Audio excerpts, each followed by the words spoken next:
Sharice, would you please lead us in the pledge of Yes, allegiance? please stand. Put your right hand over your heart. Ready, begin. I pledge allegiance to the flag of the United States of America and to the republic for which it stands, one nation, under God, indivisible, with liberty and justice for all. Thank you, Trustee Leonard. All right. Now, Ms. Backus, would you please call the roll? Chair Connie Newham, Here. Vice Chair Jamie Merchant. Absent. Trustee Shirley Tyler Hayes. Absent. Trustee Aisha Kennerly. Here. Trustee Sharice Leonard. Here. Thank you. I would at this time like to introduce our new library manager, Danielle Whittington, and we are so happy that you are here. We couldn't be more excited and anticipatory. So if you'd like to say a few words. Well, thank you, Madam Chair and trustees. Yes, my name is Danielle Whittington, and I am the new library manager at the Corona Public Library, which is a big honor on my part. So I originally worked at Fuller Theological Seminary in Pasadena for almost 6.5 years. I started there as the electronic resources librarian, worked my way up until I became the assistant director and then finally the executive director, of which I was the first woman and then first person of color and the youngest to do so. So that is a feather in my cap, which I will hold on indefinitely. Other than that, I'm really excited to hit the ground running, leading the library in tandem with Dr. Turner. It's going to be an exciting ride, but that library has a lot of potential to do the most good in our community. Well, welcome aboard. And we can't wait to work with you. Thank you. Have you had a chance to review the minutes from last month? Trustees? Do we have a motion to approve the minutes? I make a motion to approve the minutes from last month's meeting. Thank you. And is there a second? I guess that's me. I am second. Thank you. The minutes have been approved. The consent calendar is next on the agenda. All items listed on the consent calendar are considered to be routine matters, status reports or documents covering previous library board of trustee items. The items listed on the consent calendar may be enacted in one motion. With the concurrence of the Library Board of Trustees, a trustee or any person in attendance may request that an item be removed for further consideration. And do we have any motions? Do we have a motion to approve the consent calendar? I move to approve the consent calendar. And I second. thank you. I'm going to be volleyball here. Thank you very much. Persons willing to address the Library Board of Trustees on items listed on the agenda are requested to identify themselves and state the matter on which they wish to comment. No action will be taken on matters not listed on the agenda. The Library Board of Trustees would appreciate your cooperation in keeping your comments brief. Ms. Backus, are there any speaker cards or written comments from the public? No speaker cards or written comments from the public. Thank you, Ms. Backus. And I believe, unless we have a written communication, we do not have a youth update for this month. We do not. Administrative items. We have the director's report. Director Good evening, Madam Chair and members of the Library Board of Trustees. I am Ann Turner. I am the Director of Community Services, and we're going to be moving forward with the Director's Report. So you've gotten a chance to hear a little bit from Danielle, but just to give you some background, we are thrilled to have Danielle here, and I've got to tell you that she has hit the ground running. We talked at the last meeting that her first day would be a full training with the library staff, and that was in fact her first day, and her week ended with a little ladders and linguine. I mean, so she's had the full gamut of the joys and the triumphs of working at the library, and we're looking forward to doing some really exciting things at the library. And again, since Christina Smith is here in attendance, I do want to say a huge thank you to Christina for all the support that she provided to me and to the library staff in the interim between Abby's departure and Danielle's arrival. We couldn't have bared through that time without her help. So a huge thank you to Chris for that. So Danielle has an MA in history from Fullerton.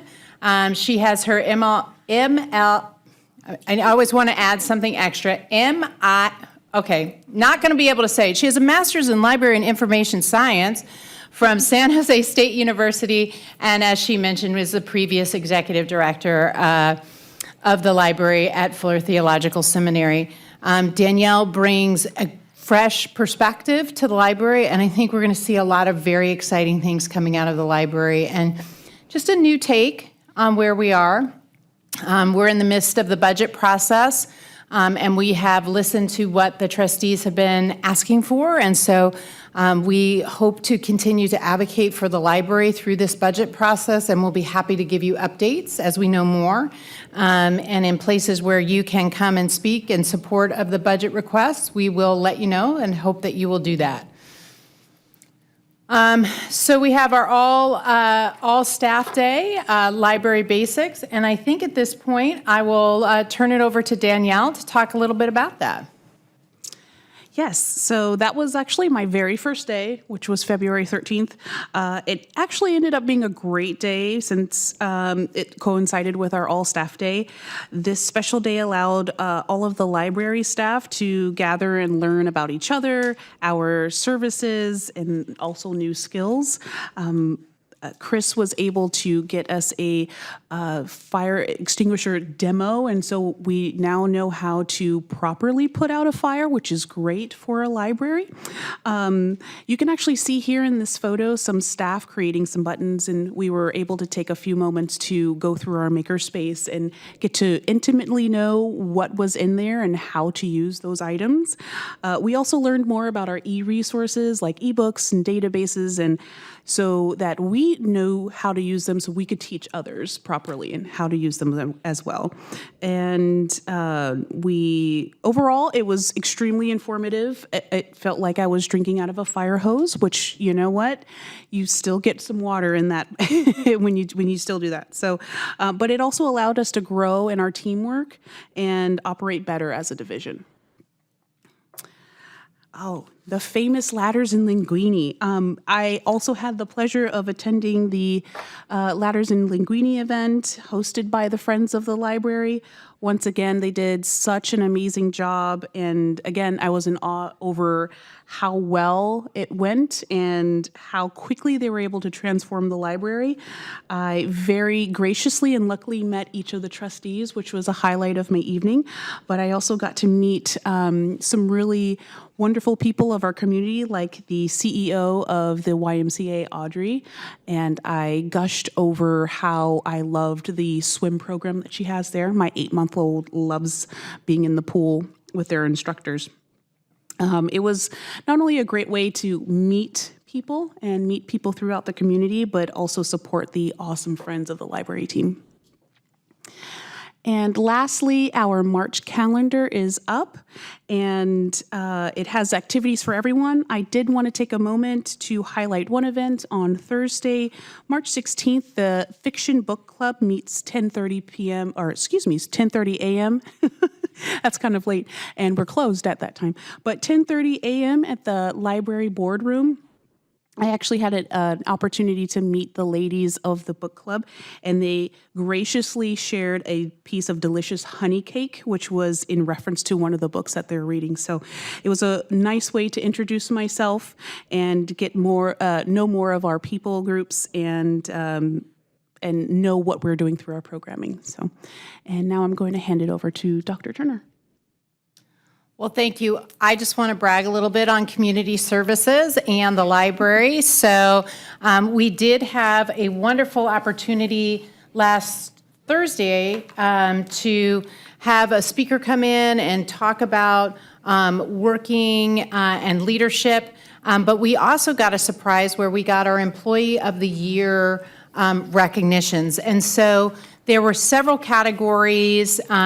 There were 6 categories that coincide with the strategic plan, which is boldness, drive, honesty, humility, kindness, and teamwork. And community services was well represented by our winner of the year, Employee of the Year, our own librarian too, Jennifer Bowserman, and she won for the category of teamwork. So if you're driving through the library and you see a parking space that says Employee of the Year, she not only got that beautiful award there and the recognition and a $500 gift card in recognition of her work and the appreciation of her fellow employees, but she also has that very special parking space at the library. And she will have that for this whole year until we do our Employee of the Year again next year. But really proud of Jennifer. Much like Christina and all of the librarians, they have been doing an extraordinary job as we have transitioned, and change is difficult for everyone. And this has been a transition with Abby's departure and Danielle's arrival. And Jennifer has been keeping our story time going. She has been doing a great job at all of our different desks, manning all of our different desks. And she is just a real light and inspires the folks that she works with. There were 175 nominations. And so to be one of the 6 winners is an extraordinary honor, and so a huge congratulations to her. And so we now have a new Librarian 1, which is very exciting. Lizette Ocampo is our Librarian 1. She comes to us working in collections, so she's under our library services side of the house, and we're very excited to welcome her. So I hope that the next time you're at the library, if you see somebody's name tag and it says Lizette, please introduce yourself. We're very glad to have her be part of our team. And maybe I can get this to go, and maybe I can't. Could I have the next slide? Thank you. We did want to talk a little bit about some fast facts about the library. The last time we were at the meeting, we talked a little bit about, the trustees had asked, we would like to have just a few little kind of fun facts as we're talking about the library. We get asked about the library. So these are some fun facts to share at your next cocktail party or luncheon. As people ask you, oh, so you're a library board of trustees. Can you tell me something exciting about the Corona Library? Well, here it is. We have added almost 7,000 new card holders from 2021 to 2022. We have just about 103,000 total Corona Public Library card holders. We have almost 181,000 patron visits last year. So this is in the 21-22 year. We've just gotten these numbers in. We have close to 12,700 reference questions that were answered. 844 programs with almost 17,000 participants. We have a total circulation of almost 281,000 items. I mean, that's really incredible. If you think about the fact that we were coming off the pandemic still last year, this level of circulation is really impressive. And I think we're just going to see it grow as we're able to do Collection HQ and we're able to look at and make sure that the items that we have in the library are what people want to check out and use. I think this is going to be really, really helpful to continue to see that number climb. I really wanted to share, I got some feedback over this last month about some folks feeling like, coming up to the library, especially when it was dark outside. We are making some big improvements to the library, and I wanted to note those to the trustees. So we are looking at doing some parking lot improvements, including using LED lights, so it's much brighter in the parking lot. But I also want to let you know that if ever somebody comes to the library and for whatever reason they are not feeling like they can come up to the building, it's an accessibility issue or another issue, we do have our click, park, and pick up. And so you can basically order your books, check them out, then you can park and you can call the number and let us know you're out there, and we will take your books out to you in the car. So this was started during the pandemic, but this is still a service, particularly for those that have accessibility issues, getting to our automated book handling system. That's always an option for you. And we had about a little over 7,300 folks who took advantage of that in the 21-22 year. We have done really well with about 186,000 visits to our webpage. Just a little over 42,000 impressions on YouTube, Facebook, and Instagram. We've had just about 12,000 folks using our terminals. We issued 2,700 e-cards. The library has free Wi-Fi usage, and we've had people sign in. You have to sign an agreement to use that free Wi-Fi, and we've had just almost 20,000 people choose to do that. We want to thank the Friends of the Corona Library, which is a huge asset to the library and to our community, for providing $23,000 for a variety of programs and enhancements to the library. Canopy videos, we've talked about those before. That's really exciting. I don't know about you, but if you have kind of gotten over what's on Netflix and everything else, Canopy is a really fun way of doing that for free, and you can do that all with your Corona library card. And we had 128,000 minutes of people using Canopy. We had little over 7,300 folks using Hoopla in all formats. And the Cloud Library Newsstand, we had 821 folks using that and getting items from that. So our library is well used. It is a fantastic resource, and we look for those numbers to climb as we're getting back to a more normal climate here post-pandemic. Could I get the next slide? So this is exciting. We haven't had a library tour, it feels like, in ages, but those are coming back. So we're starting to get all of those phone calls from CUNSD, and we're very excited about it. We had 154 third graders from Garrettson Elementary stop by on Monday and Tuesday, February 6th and 7th. And we're currently scheduling tours and visits within the next 2 months with Barton Elementary, Park Ridge Elementary, Rainey Intermediate, Santiago High School, and Pivot Charter School. So we will be having lots of tours of kids through the library.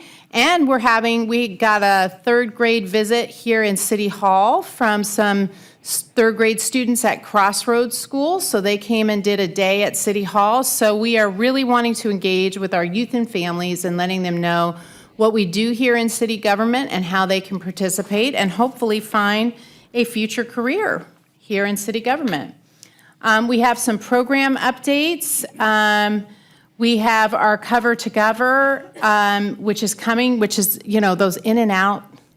Got to tell you, those In-N-Out gift certificates. I keep trying to get one. I never get my free hamburger or cheeseburger, but I keep trying.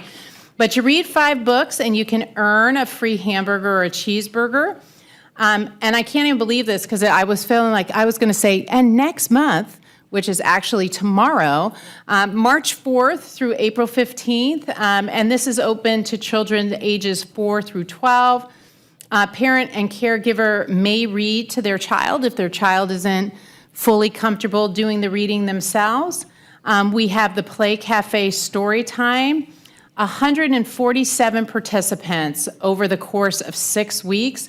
with over 100 books were given out to help build home libraries and in support of, obviously, the work that we do around literacy, family literacy, child literacy, all of that. And, you know, reading to your child is one of the best ways, if you're not a fully comfortable and fluent reader, to get better at reading. So we encourage those parents who feel a little bit, you know, choppy about their reading, that if they start reading to their child, sometimes that's the best way to get more confident and to increase their capacity as well. We have the Maker Exchange, and I love that the staff made those buttons. That's so awesome. The Maker Exchange is just fabulous. And when I talked to those third graders here and told them a little bit about community services, I told them all, like, who doesn't like a 3D printer? And everyone's like, I want a 3D printer. I said, well, head on down to the library because we've got a 3D printer at Maker Exchange. And so we have some really nice opportunities for folks to engage, to make things, and to really engage with our library. And it's part of our move to be very intentional and purposeful about becoming a 21st century library and offering everything that is needed for our community to really feel that the library is a place where they can engage, and we can engage folks of all ages in doing things like the Maker Exchange, but, you know, little ones with story time. We have obviously our adult fiction group in the mornings for adults to meet together and talk about books and reading clubs. So there's just all kinds of ways for everyone of every age to engage with our library. Next slide, please. That's the end of the director's report. And again, I want to just say how thrilled I am to have Danielle here, and thrilled we will be sharing the director's report going forward. So we should have a lot of fun things to share with you, and we're happy to answer any questions that you might have. Dr. Turner. On the library click, park, and pick up, will there be signage in the parking lot about that when the changes or all the security changes are enhanced? We have some signage. We've put some stuff out, but yes, we can definitely take a look at that. We've got some different things that we're doing just so that the public knows. I don't want to kind of have an inside conversation with the trustees. So just so the public knows, we are going to be what's called skirting the trees out front. So we'll be lifting that up so you have a nice view to that front door. As I mentioned, we're going to be putting some LED lights in the parking lot. We're going to do what's called an environmental assessment around the library. So we have done this at the Historic Civic Center before, which is just looking at the space that surrounds the library and making sure that that space is conducive for the use that it's intended to be. And so we will be doing that work. We're also going to be working on some parking lot issues and some parking stuff. We've gotten some feedback around parking. So while we may not be able to get more parking for the library, we want to make sure that the folks that are parking in the library parking lot are actually going to the library. That would be very helpful for us, so we're going to be working on that. And then finally, we'll be putting some new signage in the library parking lot, just talking about what the hours of the library are, what the expectations are, around using that space. And then we will also be doing power washing in front of the library once a week. So we will be increasing that to make the library more inviting as you walk up to the building itself. Once you get in, it's fabulous, but you know, sometimes getting in can be a little dicey. So we're going to make sure that that's as welcoming as we can make it. Well, I want to thank you, and behalf of all the trustees and our library-going public, that was quick action, looking to improve access to the library, and I'm excited about that and appreciative. So, Ms. Backus, are there any speaker cards or written comments from the public? No speaker cards or written comments from the public. And trustees, do you have any comments on the director's report? As usual, Dr. Turner, it's just a lot going on at the library, which is very exciting to me. And the Letters and Linguini was really fun the other night. I really enjoyed that. That was just my second time going, so I got a better feel for it. And I'm just very excited with everything that is going on with the new personnel that have, come to the library and just everything that's going on. It's great. It sounds like it's a wonderful place to be. It is. Thank you. Trustee Leonard, any comments? I would just like to thank the library for resuming the field trips. You mentioned Barton Elementary School. That happens to be the school I work at. And recently, one of the teachers had told me, like, oh, we just found out that there are field trips down there. And I thought, oh, I didn't even know that. So I'm very excited that you guys are hosting our first graders and that you're hosting students, because the partnership that we have built with Corona Norco Unified and the fact that all of our students have access to check out books in our very impressive library is just amazing, because in Eastvale, we have a very small library that's contained in the high school. Norco has a small library as well, so having access to all of the resources that Corona has available is just absolutely wonderful. So I appreciate that. Thank you very much. Thank you. And now we have Collection HQ update.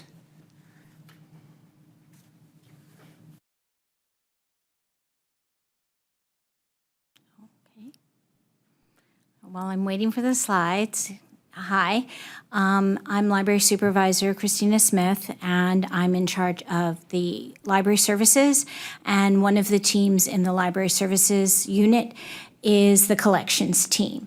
And last year, we got Collection HQ, which is evidence-based library collection management software. And this is an update. It's pretty much the update that Abby Lenning gave in October. Because of staffing issues, we haven't been able to move forward, but we have allocated the money, the one-time money we received, extra money this year. We've gotten Collection HQ going. We've set the standards. We're still working on report generation and collective and purchasing materials for the year. And we haven't done a quarterly assessment. I guess I just did it of the best benchmarks yet, just because we lost so much staff in the late last year. So let me go over some of the things, data points that Collection HQ tells us. It lets us know about our collection age. We would like 25% of the collection, no more than 25% of the collection to be more than 5 years old, because it's a public library collection. And at this point, more than 50% of our collection is more than 5 years old. And that totals about 46,000 items. Which are a lot of items that need to be looked at and prioritized. Currently, we are prioritizing the 3 areas of law, science, and medicine, because those topics are very important that the material is current. We're doing a collection check and looking at dead items. These are items that have a collection check is a percentage of the collection that has not checked out in 4 years, and dead items are items that have not checked out in a year. And right now, we have about 9,800, almost 10,000 items, 13% of the collection that hasn't checked out in 4 years. At this, we are kind of looking at this with a lot of perspective, because in that 4 years, there was a pandemic. So some of the items didn't check out, but we were only closed for a month, for 2 months, from March to May, before we reopened for Click Park and Pickup. So it would be some of the materials, but not all. Some areas like travel, kind of, people stopped checking out travel books, but they might have checked out language books while they were at home, or cookbooks. So we are looking at different topics and how the pandemic would have affected the checkout. Dead items, we have about 36,000 items that haven't checked out in the last year. That's about 40% of the collection. And the numbers I'm giving you are combined adult, children's. The children's items do have a tendency, there would be fewer dead items in the children's collection than in the adult collection, but for this, I just gave an aggregate number for both collections. Dead on arrival are items that don't check out at all during their first year. We would really like the goal on that to be less than 10%, and we're at about 14.5. We have decided today to add a component to Collection HQ called evidence-based selection, which will give us, using the data from similar libraries, will give us a probability of our patrons liking, wanting to check out the item. So we're going to add that and some more evidence-based selection. Grubby items, this is actually wrong. It's items that have circulated 40 times or more in a 4-year period. The recommendation is to have less than 20%. The grubby items, these are items that I always call them loved to death because they fall apart or something else. And we have about 37%. And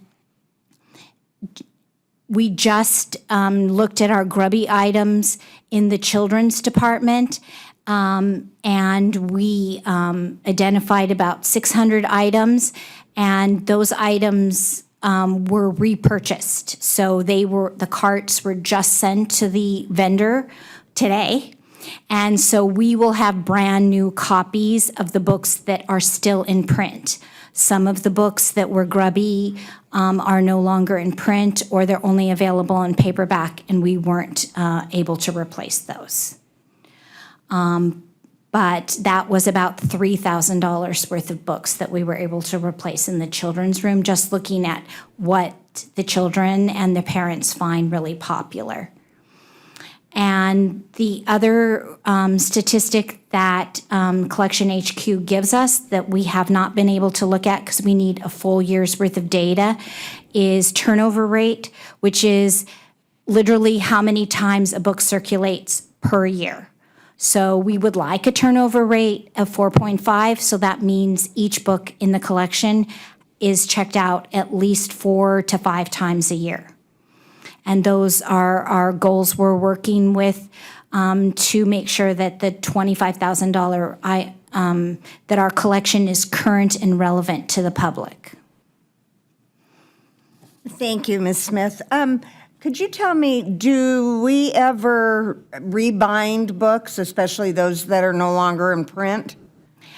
By the time they get to 40 items, even the pages in the books, and we haven't been rebinding books because the bindings that they rebind them in are not attractive and the books don't check out because you've lost the dust cover and the books just are no longer attractive. So she's just going to keep the grubby books that aren't in print anymore, and we'll see of other ways of replacing them or replacing them with similar items. Okay, thank you. Are there any other questions, trustees? Christina, I know you mentioned the evidence-based purchasing for new books. What is our current process in terms of determining what new books need to be purchased? We use reviews in the library. We have like Library Journal, Publishers Weekly. Publishers Weekly is for bookstores mostly. It gives us the new books coming out, you know, what the reviews are, lists of bestsellers. Library Journal does that. We use requests, which are holds. So we have Collection HQ does not give us a hold ratio, but we track the hold ratio. So we saw an upsurge last year of interest in Colleen Hoover. So we went out and purchased a whole bunch of her books to make sure that we were able to meet those requests. Reserves, and And then sometimes we use the zip books because those are also requests to kind of get an idea whether when you get 5 requests for the same zip book, you know that we purchased the first one and then we, for the person through the zip book program, and then we purchased more for the rest of the community after that. And so that's, the staff use their interaction plus the reviews and their professional library degrees to determine what books to purchase. So with that, when you do purchase multiple copies of a book, how does that fit into the data points here? So if one of the items is checked out 40 times, but the other 2 copies aren't, how does that play? We don't purchase the additional copies until we see the demand. So we wait for the holds, and sometimes you know the demand. James Patterson, very popular author. You're always going to get a large, in fact, I did not print them, but Collection HQ will tell who your top 5 authors are. And James Patterson is heads and tails above everyone in checkouts. John Grisham is number 2, and his books check out half as much as James Patterson. So with that, you would know, based on the bestseller list, when you purchase his books, you always at least initially purchase at least 2 to 3 copies. We also have a leasing program for new books for authors like that. So we buy 3 books, and we might keep one when the popularity goes down. The other 2 goes back to the leasing company. So we don't have 3 copies sitting on the shelf and there's only interest in 1 copy. And with the kids, there are authors, that are really, really popular that she always buys multiple copies of. And then sometimes you get caught, like the Colleen Hoover. None of us were on TikTok, so we didn't realize how popular she had gotten until the holds ratio was up to like 10 to 1. It got really high at one point. So that's when we went out and got more copies. And right now the interest in every book she's written is huge. Thank you. Thank you. Ms. Backus, are there any speaker cards from the public or written comments from the public? No speaker cards or written comments from the public. All right, and thank you again, Christina.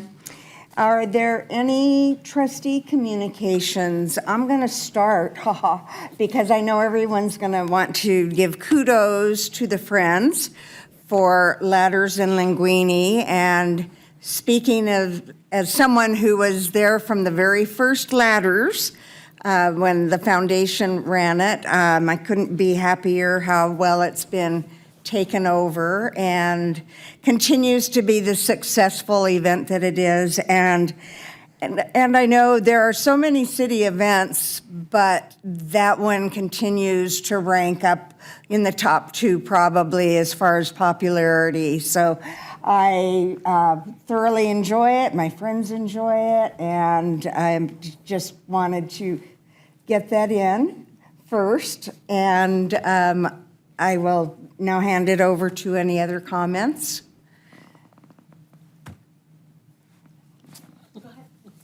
Well, I already mentioned how I enjoyed it last Thursday night, and I'm looking forward to the next one.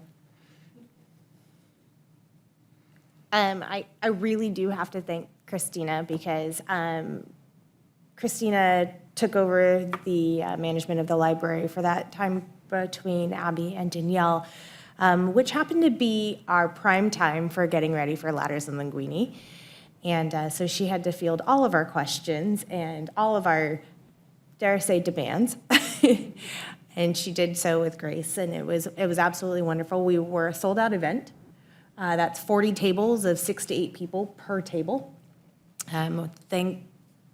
We are thankful for Lamppost Pizza, who allows us to purchase all of the food at their cost every year. They continue to be a big supporter of ours. El Cerrito Liquor, who contributed immensely to us, Waste Management, lot of wonderful, wonderful people come to that event, and it is a huge fundraiser so that we can continue to support the library and its programs that they host throughout the year. So we really want to thank everybody who came out and supported the fundraiser. It was a great time. I felt kind of like it's a wedding where you spend all this time planning, you set up, and it's over in the blink of an eye, and then you're cleaning up for days. So big thank you to Len Enlow and Terry Jaggers, who are our chairs for the event, as well as all of the Friends of the Library team that works hard to put this together. So Thank you. And I also, we'd be remiss if we didn't thank Corona Fire Department and Chief Young for always taking the lead and being there to serve and clean up. The fire department does a great job, and from the beginning to the end, and we're thankful to have that partnership. So thank you very much. Are there any other comments or questions? Well then, with my gavel, I will call the meeting adjourned. Thank you.